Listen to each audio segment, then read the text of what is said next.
Hello, welcome back to year 2 of the People of the Lantern campaign. Now, year 1 was terrible. There was a massacre that happened on the board. Um, so I've not really done anything else since last time. Obviously, I've named some people so we can have some people to come out. We've now obviously got Bruce with his one luck that we're going to be having coming out, Pierre, Remy, and Eli. And I've renamed the town to Onfrère because of a book I'm reading. But we can just sort of go into it now. With what we have is going to be quite rough. I'm going to have the Founding Stone go to Eli because Bruce is basically just going to be Bruce. He's oh no, we could. What? Sorry, no, we could. Sorry, yeah, we can give him the Founding Stone. That makes sense.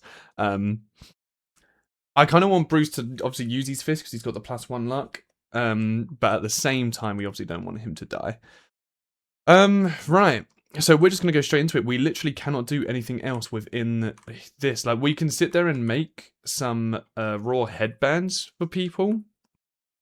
Actually, I might make some raw headbands for people. I think we'll do that. I didn't really want to use the white fur, but I think from how bad that last one went, we should probably go a little bit more secure and get some raw headbands out. I'm not really too fussed about wanting to make bandages for people because I feel like, so we'll give him and then they're going to get +1 evasion. We'll look at that in a second. But yeah, I don't want to, like, I don't really care too much about the bandages currently. But we'll see later on. So here we go. So as you can see with Pierre, they've now got, obviously, the blue connected up to this and the red. So because they're both puzzle pieces, that means I get +1 evasion. So I've put that into the permanent thing here, which is just permanent for the gear, not permanent for the character. And then we can also have this bit, because we have a blue connected puzzle piece. Reveal the top 2 AI cards, place them back on the deck in any order. So we would do that instead of doing an attack. So that is going to be extremely useful for us. But yeah, I think then that's what we will do. So we've done the development phase, we've prepared the departing survivors, which we've just done. Special showdown happens, we have no special showdown. And then that is going to be the end of the settlement phase. We are going to go into the hunt, in which we are going to be hunting a level 1 white lion again. I will not be going up against that screaming antelope. Right now, we do not have the gear for it. We are in such a rough way. Right, so let's see out of all the survivors. I could have done that much easier. Who's going to be going? 9. Oh, it's a 10. So that means I believe that would be Ellie. That's going to be going first. So let's move along. Hopefully we don't get as bad as what we got last time.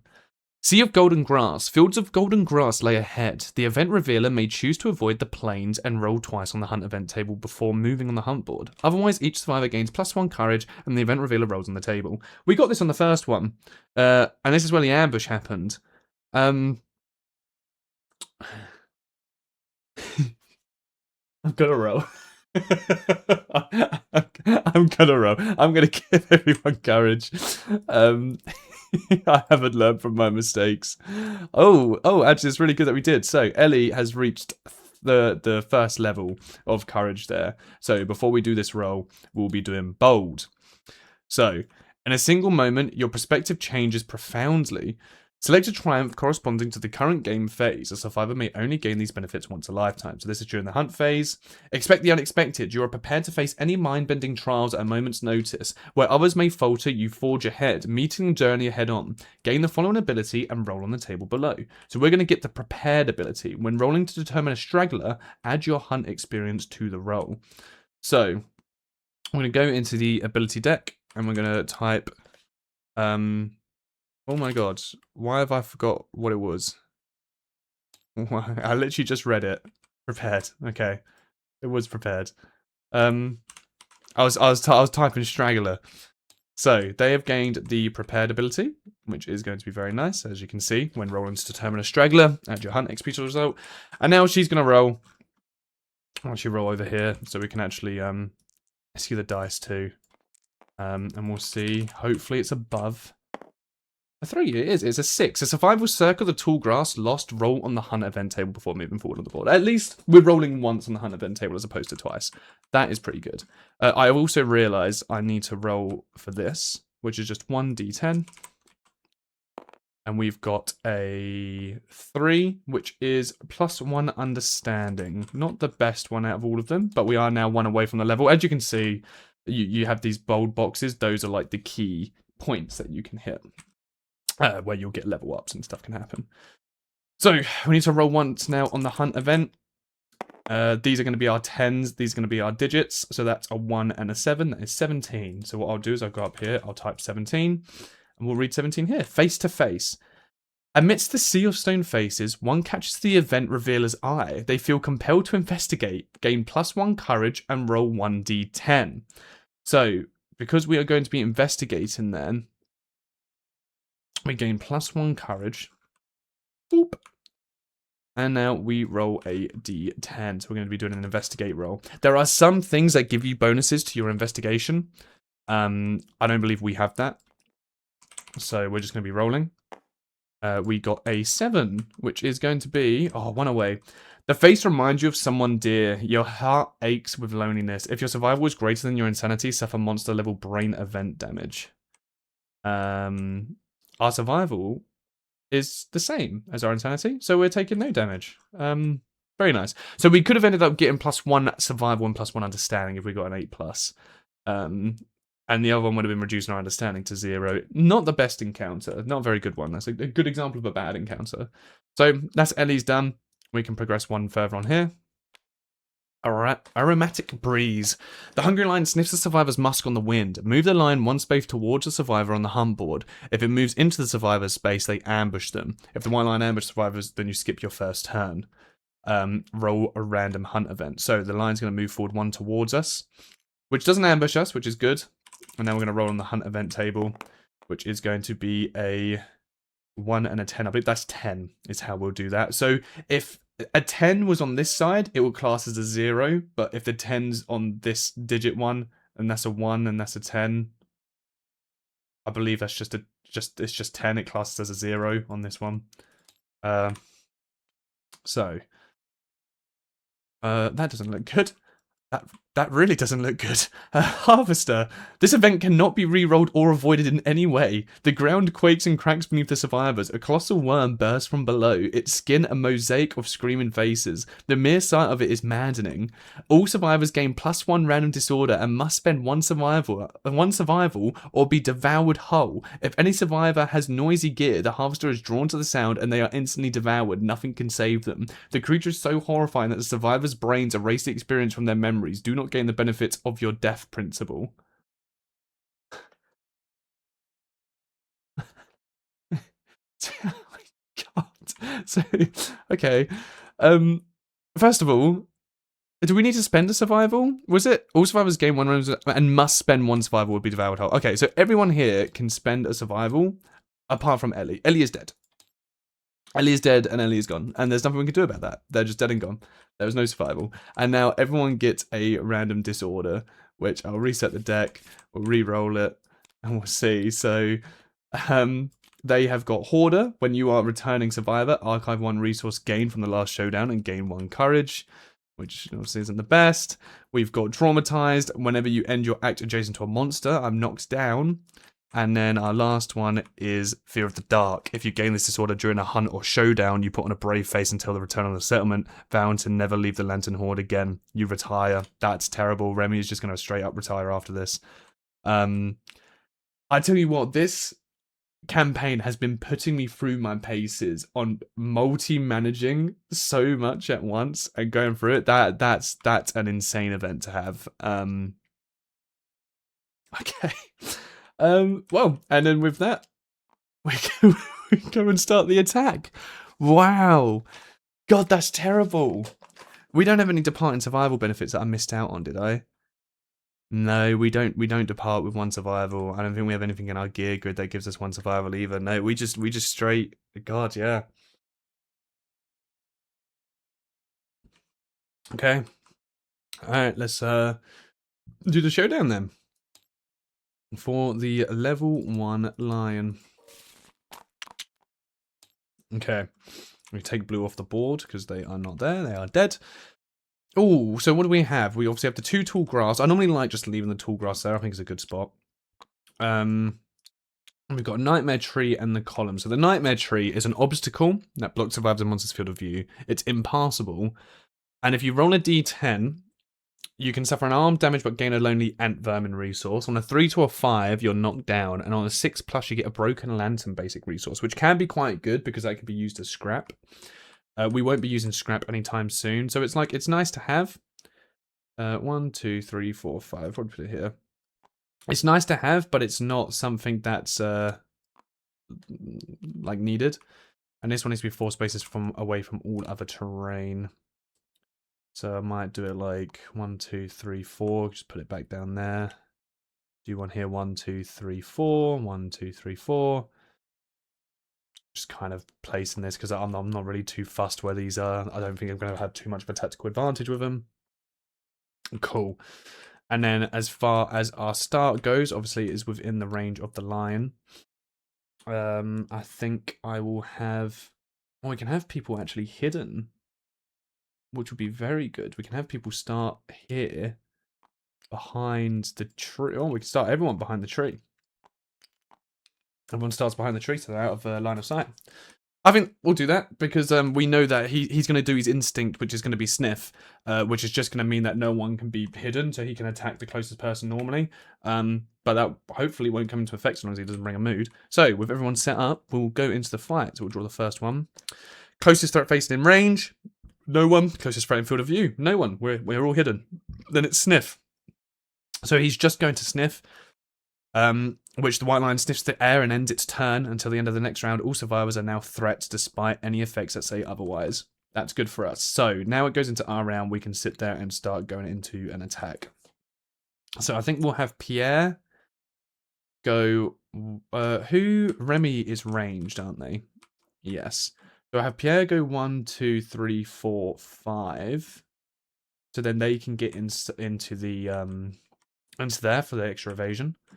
We'll have Bruce go 1, 2, 3, 4, 5, just next to them. They're not going to get the evasion, but Pierre should take the aggression if it was to go that way.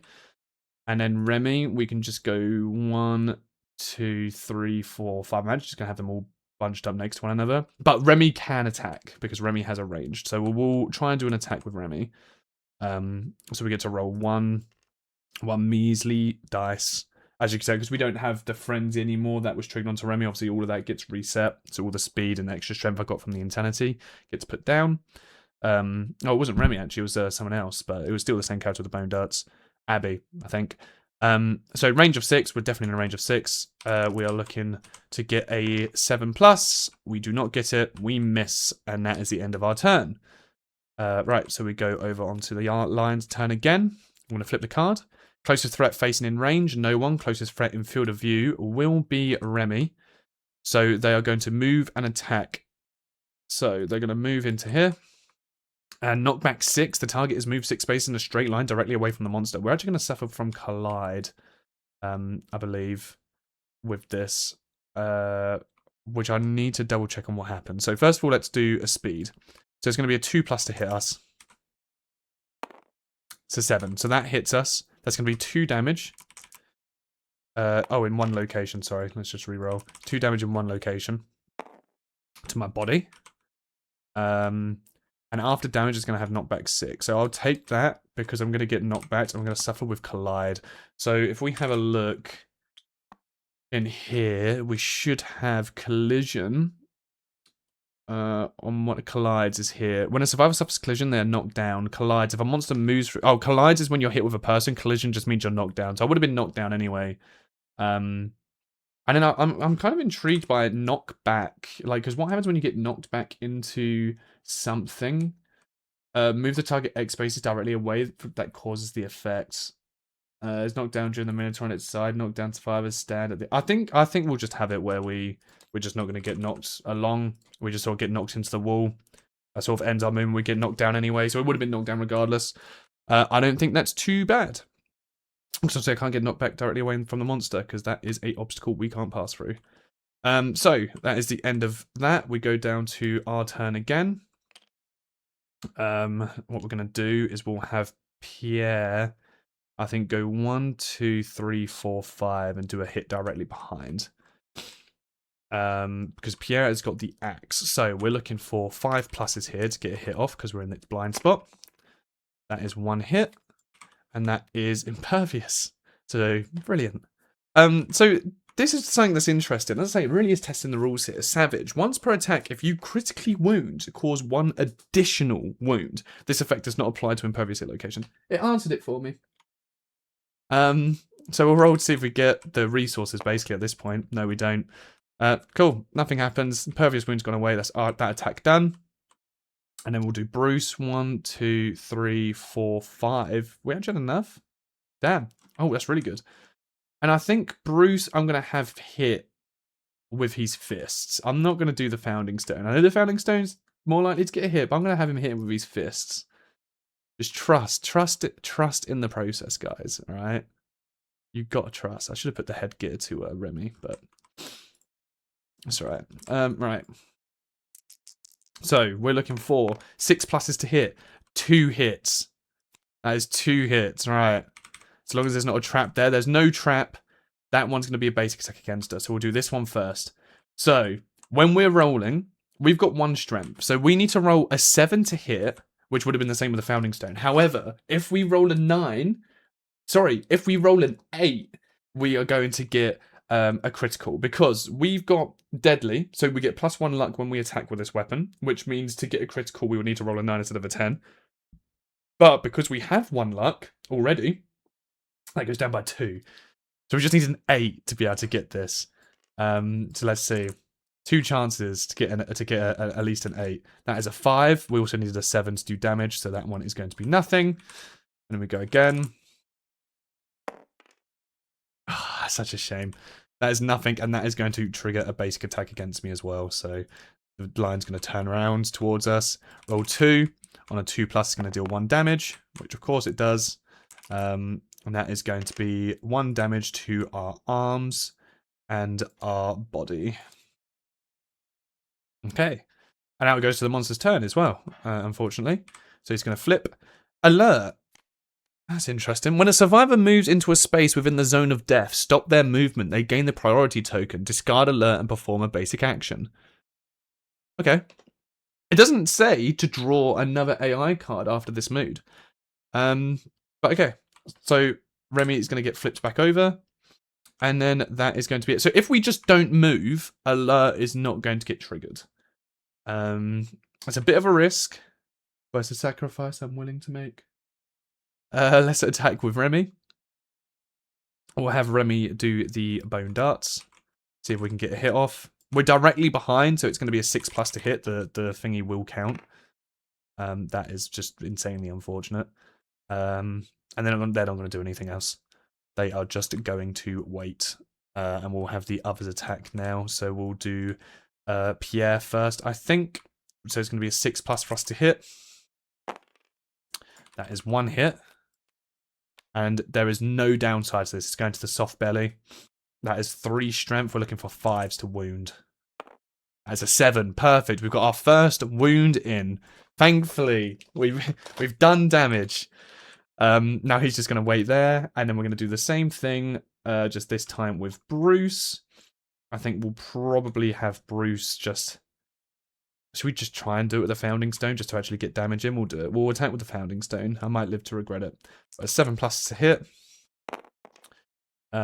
This is just double 1. So, yeah, nothing happens. And then we're just not going to move. We're just going to sit there and wait. And we'll do... Because he's going to do a basic attack on us. Right. So we'll draw the next card.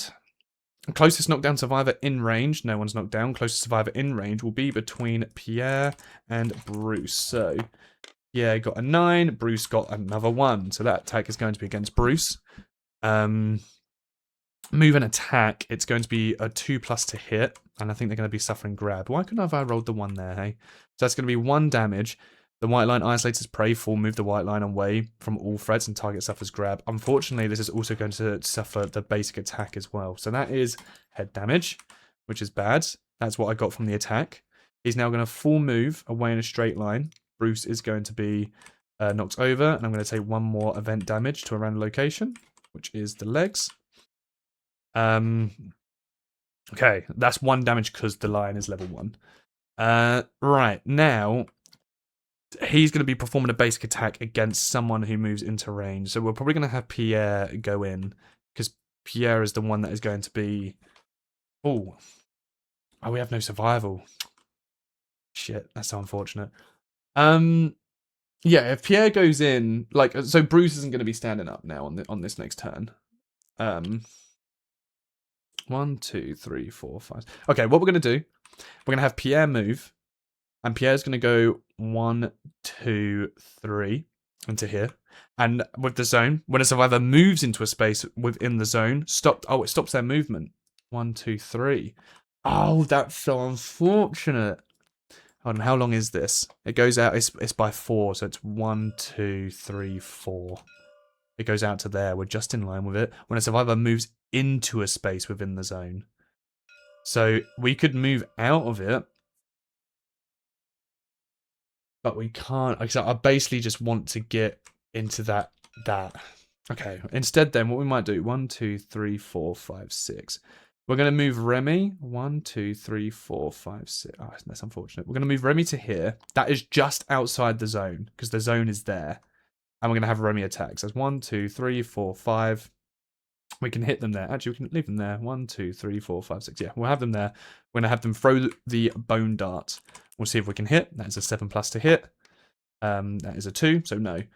So now it goes back to Pierre. Pierre kind of needs to tank this hit, I feel like.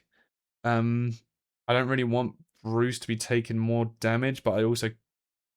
yeah, we're just going to have to do it. We're going to move Pierre 1. That's going to stop the movement. When the monster's knocked down, you discard this card. Hold on. I just might not move him at all when the monster's knocked down.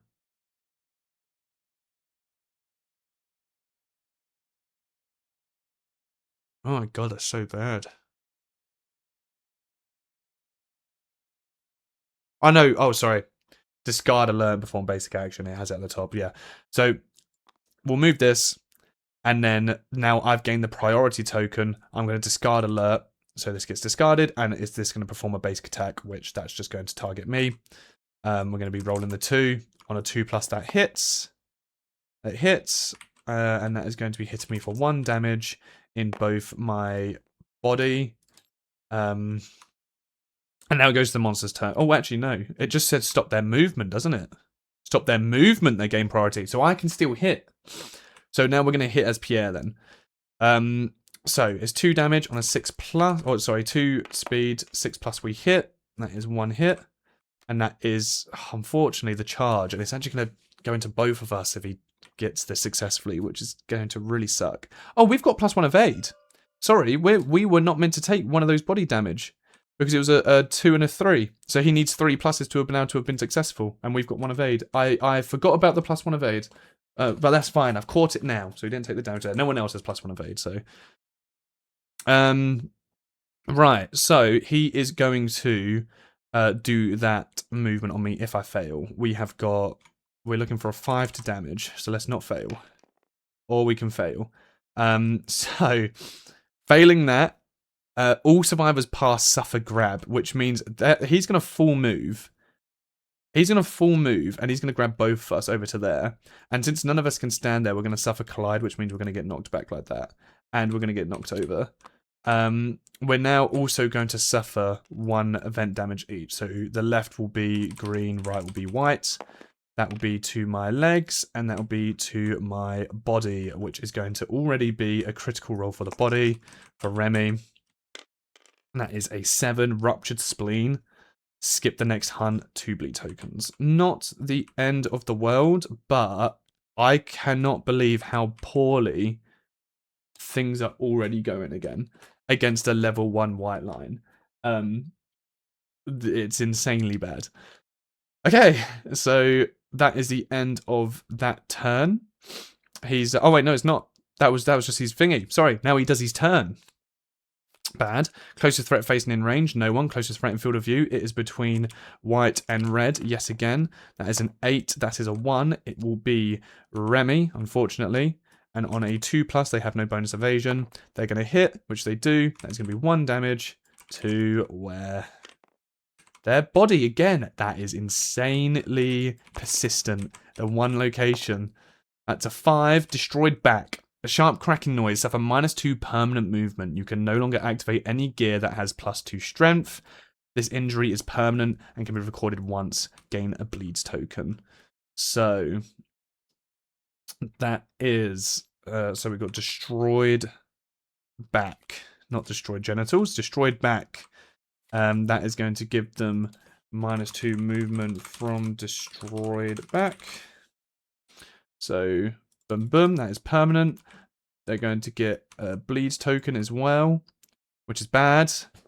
And I can no longer activate items with +2 strength. Bone darts we can no longer use because it has 3 strength. So we're going to have to use the founding stone for the rest of the combat. Okay. Very bad. Very bad indeed. So now it's the end of the monster's turn. So Pierre is going to stand up and Bruce is going to stand up. And now we go again. Remy is not going to stand up, and I can't encourage her to stand up. I think I'm just going to have Pierre go for a hit. So we'll give it a go. That is going to be a 5+ to wound the location. Terrible. And then we're just going to have Pierre go 1, 2, 3, 4. 1, 2, 3, 4. We're going to have Pierre go into there. Then we're going to have Bruce move. They're going to go 1, 2, 3, 4, 5. I'm going to basically try and get them towards the safety of there. I'm debating if I want him to throw the founding stone, if I'm being quite honest with you.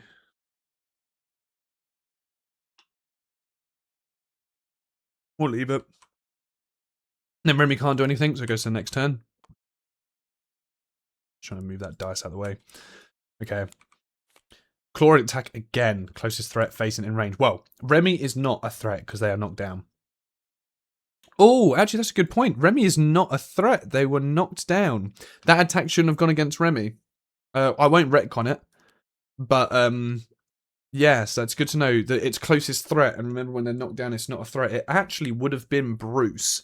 And I don't think he would have reached Bruce. He would have gone over here. Oh, actually, no. Sorry, we can retcon that. Because because we didn't do any extra damage, did we? So, yeah, because we didn't do any extra damage. What? Pierre was knocked down there. Bruce was all the way over here, I believe, because he'd done a full movement. No, sorry, he was here because I moved one closer. He was not knocked down. Then we had the claw that came out, so we can remove a bleeds token here. We can remove that, and we can get rid of that, but move them back up to 2. And now what's going to happen then is the closest threat in field of view will be Bruce. So it means the white line is going to move all the way over to here, but of course doesn't reach, so they won't do the attack. Then it goes to the next turn, at the end of his turn, and both these people will flip over. Sorry for the retcon there. I feel like it's really hard to remember all of the rules in one go, but it's like, because no added damage had been made, nothing else like significant had been done apart from the ruptured back, I knew what I could do to retcon stuff. So we'll just retcon that there. Right, so with that then,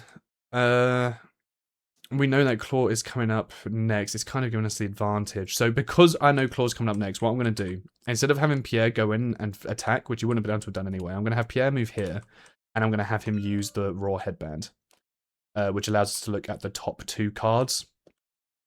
So then that way it's kind of like we would have known it would have been there anyway, as opposed to getting an attack in. So closest threat in range, that's a 5+. I think we might have Batter Rounds. No, we can't do Batter Round. We'll keep it as Claw. But Batter Round will be nice being the next one because we can keep in the evasion. Okay, we're going to have Bruce go 1, 2, 3, 4. Oh, no. He was here, wasn't he? 1, 2, 3, 4, 5. Have Bruce go there. And have him do an attack with the Fist and Tooth. No, we'll do Founding Stone. We'll do Founding Stone. We'll be smart. 7+ to hit. Doesn't hit anyway. Then we're going to have Remy.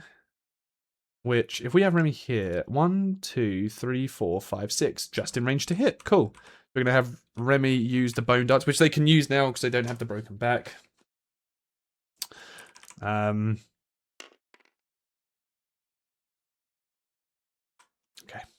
2. When you act adjacent to a monster, you are knocked down. It's not adjacent. Whenever you're a returning survivor, archive 1 resource gain from the last showdown. Yeah, we need to remember that traumatized. I should have been knocked down. Oh, I was already knocked down there, to be fair. And it's when you end your turn. I don't think that's actually come into effect yet. We've been knocked down conveniently each time anyway.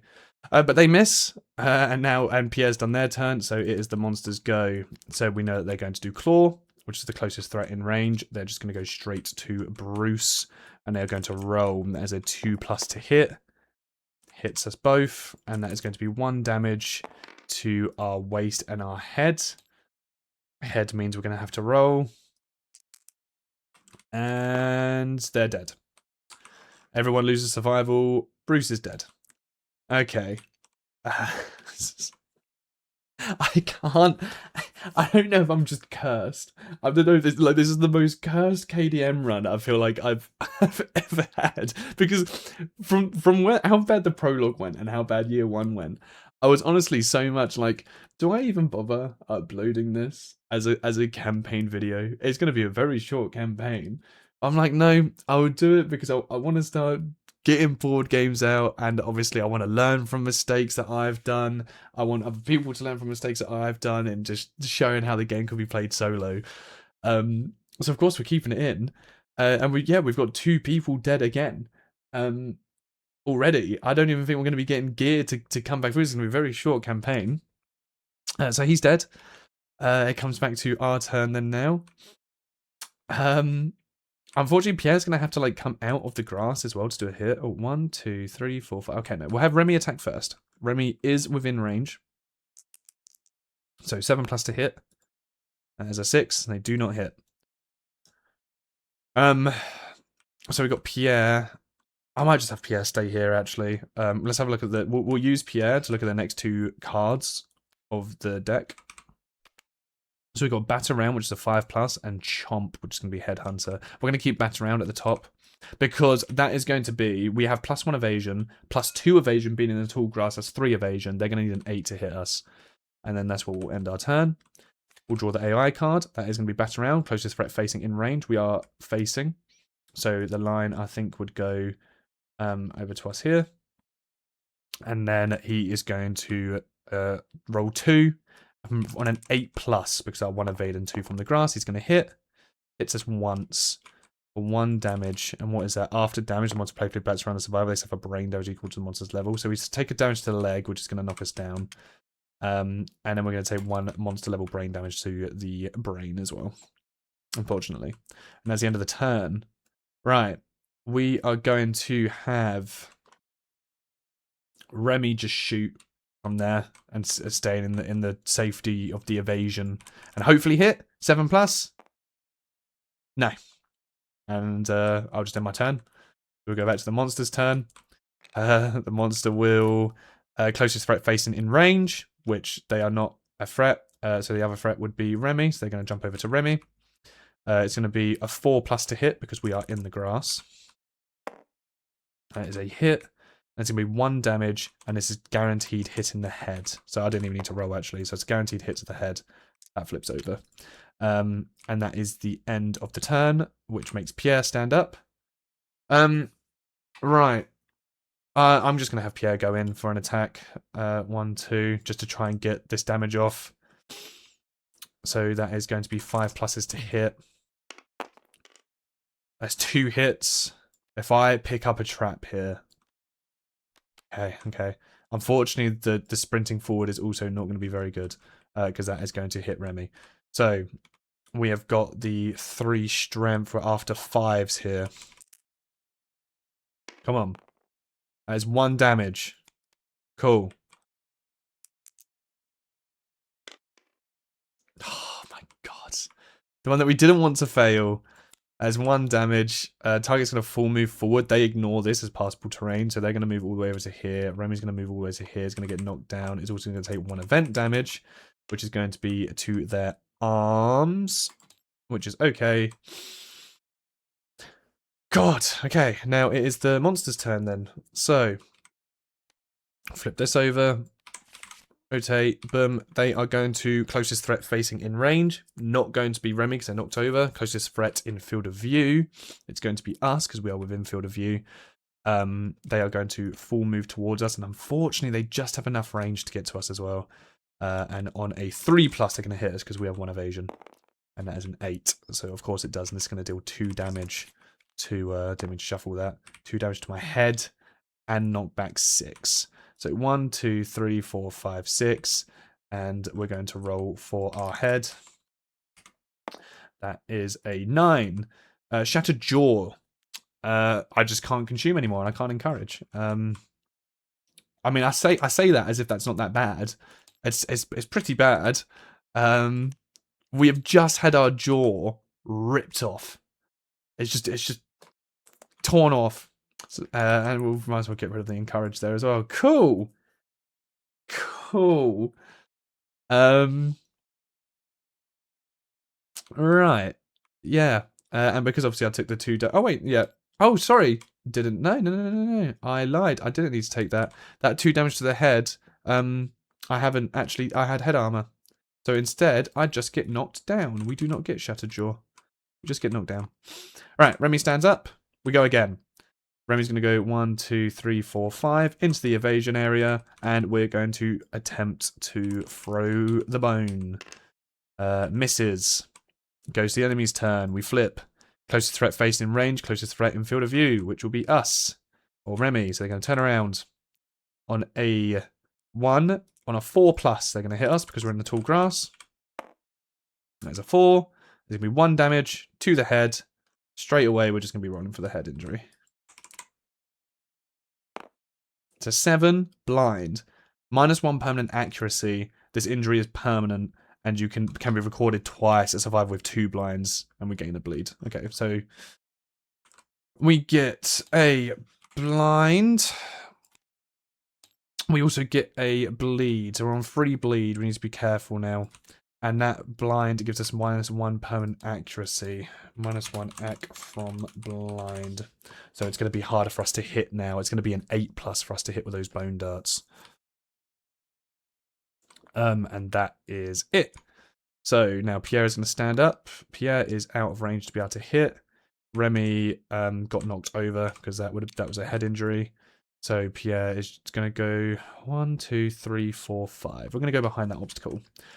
And then we're going to use the raw headband to see what we're coming up against. We've got an alert and we've got grasp. Oh, it's the closest knockdown survivor in range.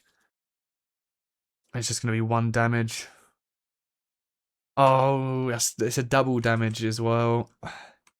I'm going to have to risk it. I don't want this mood to come back into play. So we're going to put the mood down on the bottom and put this one on top, and we're just going to need to hope that we injure it to get rid of that mood. So it's the enemy's turn now. It will be the monster's turn now. They are going to flip this, which is going to target the closest knockdown survivor. 4+ they hit. There's a 6. There's going to be 1 damage to a random location. And then they're going to... So that's a body, so we're going to have to roll for the body. And then the white line isolates as prey, and we full move the target away. So yet again, they're full moved over here, and they take another damage location too. The body. That is re-rolling twice on the body here. So that is a 4, which is the gaping chest wound. And another 4, that's 2 gaping chest wounds. So we suffer -2 strength. And 2 bleed tokens. They are dead. They are dead with the bleed tokens. It is just Pierre left. So, we will go... what's his movement? So, Remy is dead. Their movement is there. We're going to go 1, 2, 3, 4, 5. End our turn. They're going to go for the mood, which is that. It's going to be our turn again. I'm just going to go... We're actually... Oh... 1, 2, 3, 4. Okay, we're going to go... 1, 2, 3, 4. 1, 2, 3, 4, 5. We're going to go here. It's going to be his turn. We're going to flip. It's going to be closest right in field of view. I believe we're blocked by the tree. So I don't think we're going to be within his field of view. Actually, no, we might be because we're not directly... I think it's blocked by field of view.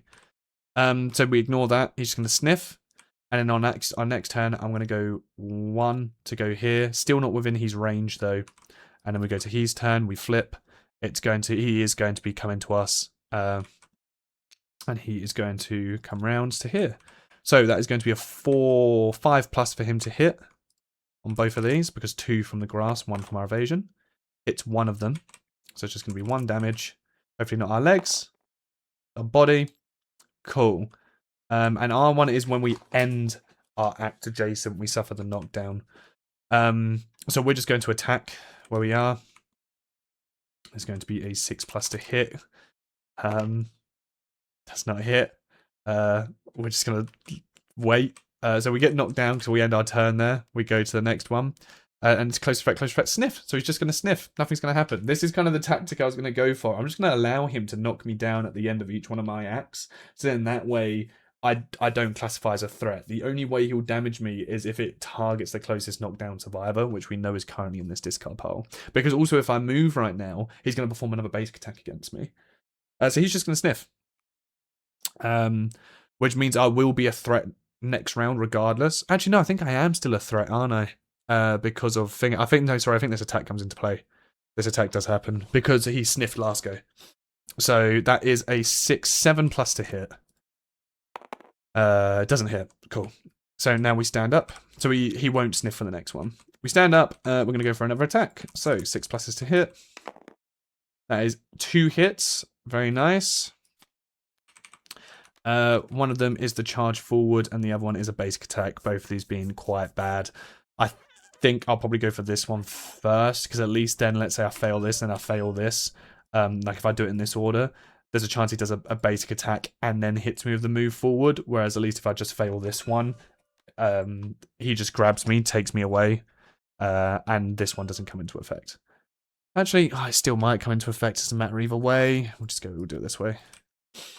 And we'll hope we'll get a crit. So 3 strength, 5s to injure. That is damage. Cool. And then 5s to injure.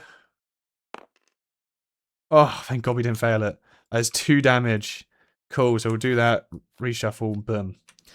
And then we're just going to stand there and not do anything, which will make us get knocked over.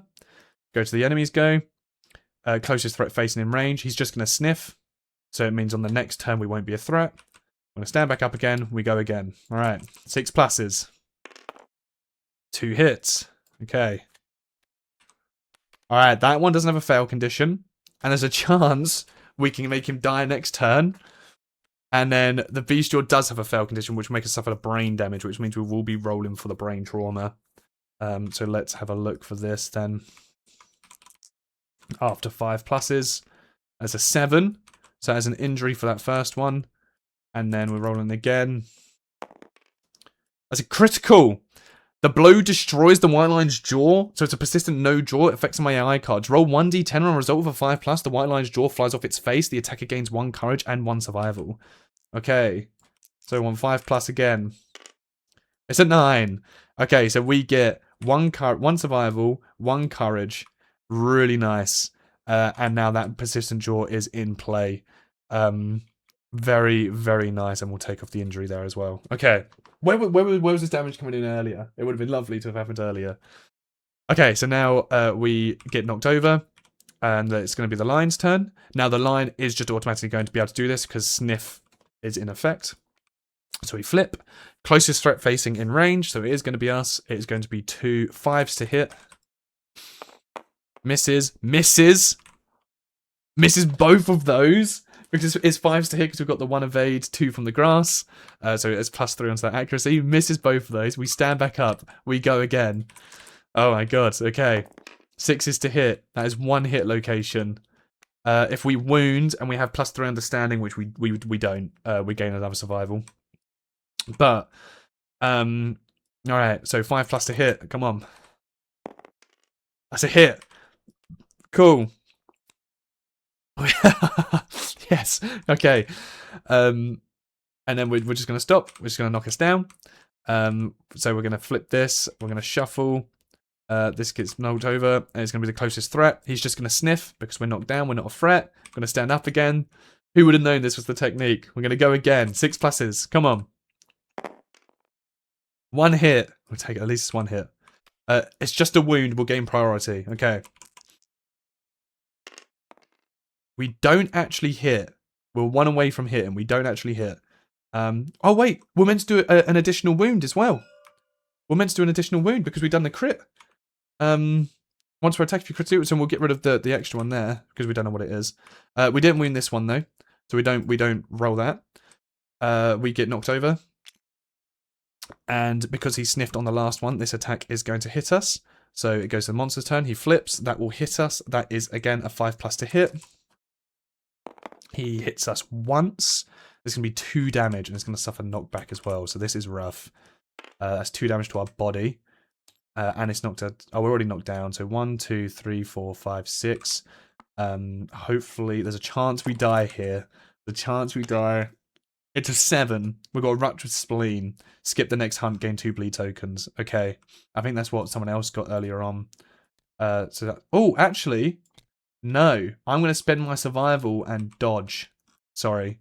I've realised I obviously got the survival from earlier. I'm going to dodge because you can dodge whilst you're knocked over. So now it comes to my turn. I'm going to stand up.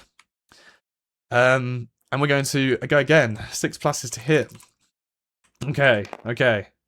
1 hit. No downside to this. We're going for his ding dong. Oh, come on. Let's finish it off by critting him in his ding dong. Come on. Please, dice. It's not a crit, but it is a hit. So we'll get rid of this one. That gets put away. It's now just his basic action left. We get knocked over. He's going to basic attack. Not going to hit us. He's going to sniff. Goes back to us again. We're going to roll 6 pluses to hit. That is 1 hit. He's going to jump back for this one. So come on, please. 5+. Yes! Oh my god. Oh my god, we killed him. Because we didn't move at all whilst inside the zone. Because that knockback and whatever, like we didn't move back. Because we didn't move inside the zone at all. This alert never came back into the discard pile, so he doesn't get the extra health. But we kill him. That is a successful kill. Oh my god, that is rough. That is so rough. Okay. So, with that then, I'll just heal and reset the sheet. We'll get rid of these people because they are dead. We defeat him. We defeat the White Lion. So, upon successfully defeating the White Lion, we get 1 hunt XP and 1 weapon proficiency. We don't get weapon proficiency because we're not proficient in any weapon yet. So we just get the 1 hunt XP for now. I believe is now the first time the White Line is defeated at the Catarium to the settlement location. The group gains the following awards. So let's gain the Catarium. There we go. So you can see that the Catarium now just allows, this is what I wanted the white fur for, to be able to make some stuff. So now that has been made. And we get 4 basic resources and 4 White Line resources. So we'll just make sure that's reset. 1, 2, 3, 4. 1, 2, 3, 4. So I'm going to flip all these over. Okay, wow. Some good scrap there. And the love juice potion. That love juice potion is... Oh, I hate when it does that. That love juice potion is going to be tremendously helpful because that is going to help us... that is going to help us, well, be able to fuck and try and get... no, it is. You can do intimacy with it without having to spend an endeavor. So it's very nice. Right. The person that died there does not gain endeavors from graves. So graves, when a survivor dies during the hunt or showdown, they gain +2 endeavor. Ellie died during the hunt, but because of this specific event that we had, Ellie, we don't get 2 endeavors from Ellie. So we do get 2 from the other 2 because they died during the hunt. And then we're going to get 1 from Pierre. So we have 5 endeavors to work with, which is quite very nice. So with those, What do we have on the timeline? So we're on to year 3 now. There is nothing to begin with, so that is fine. We go settlement. Haunted. The survivor with the lowest hunt XP choose in case of a tie is convinced a powerful presence is nearby. Roll 1d10. So people with the lowest hunt XP. It'll be some of the unnamed. So we just give it to Joel because he's the only one that's kind of named and doesn't have anything. So he's got purpose. We'll give it to Joel. I don't know what the downsides are to this. Survivor panics and zealously preaches. Oh, that's if it's on 1, 2, or 3. Okay, so let's have a look. Draw. This is a 1. No one can spend endeavors or innovate this settlement phase. You may avoid this by exiling the ranting nominated survivor into the darkness, killing them.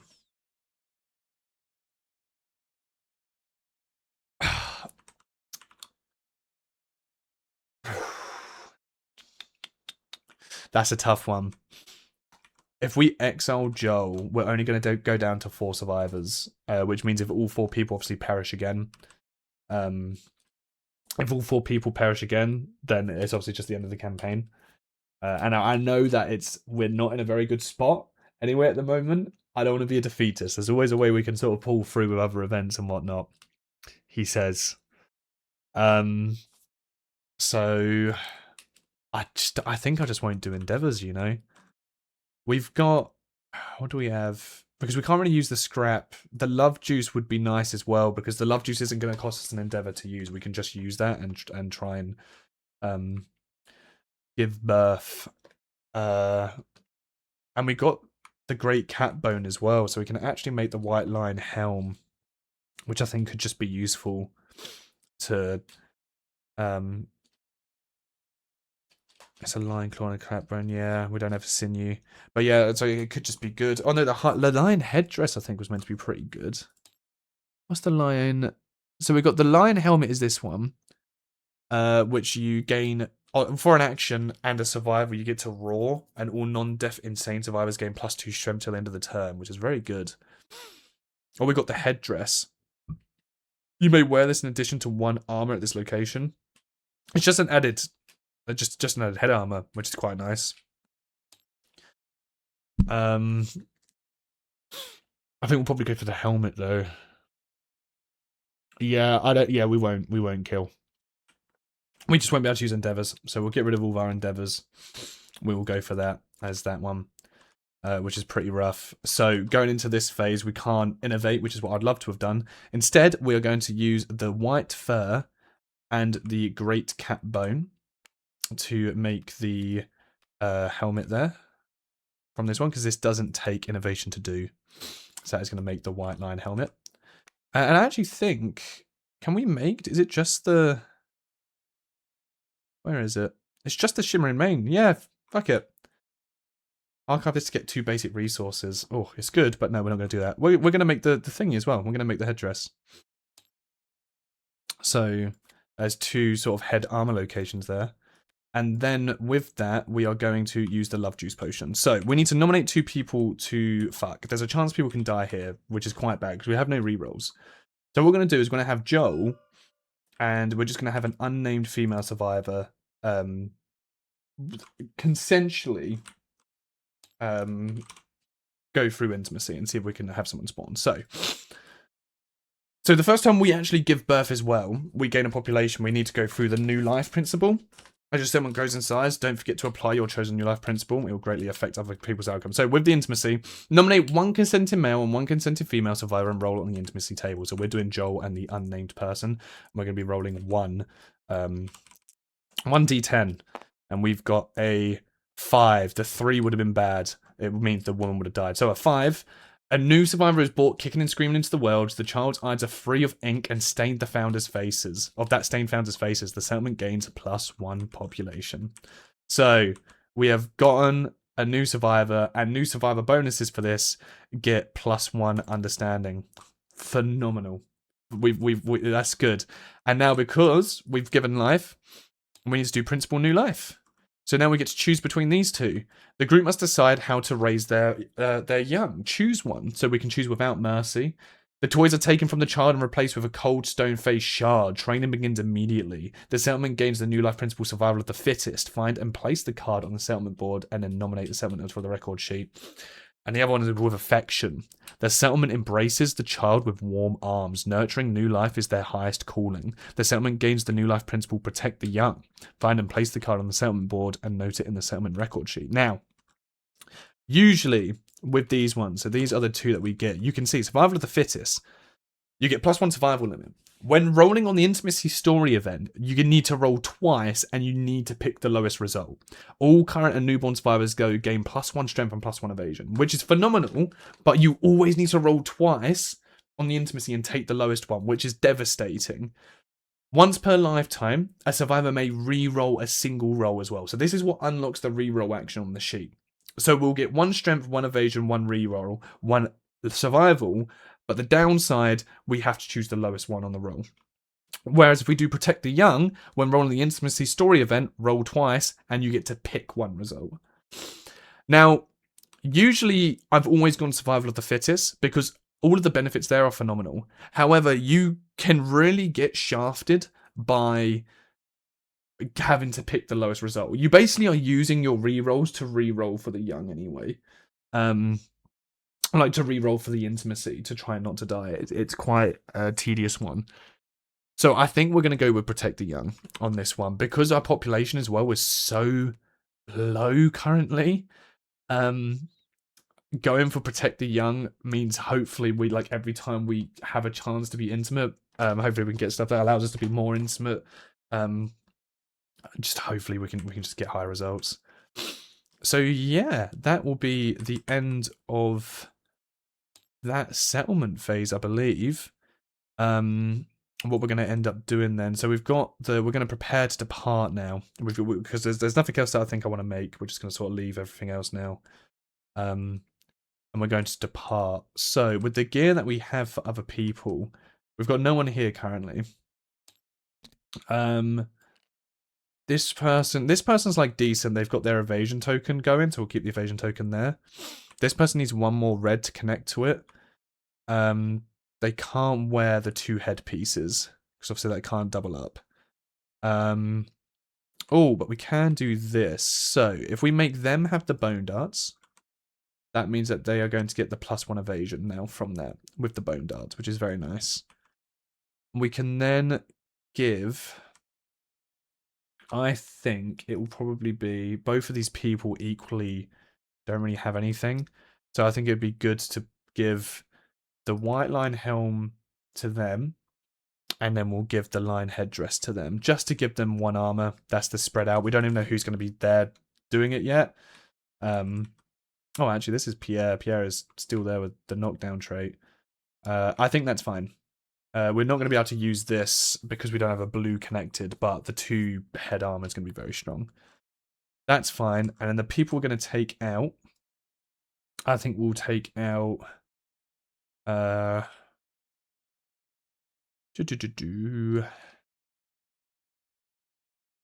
take out Joel. We're going to have to name some people here now. So who did Joel... Oh, I was just about to type Sarah, like Joel fuck Sarah, but I mean, that's his daughter.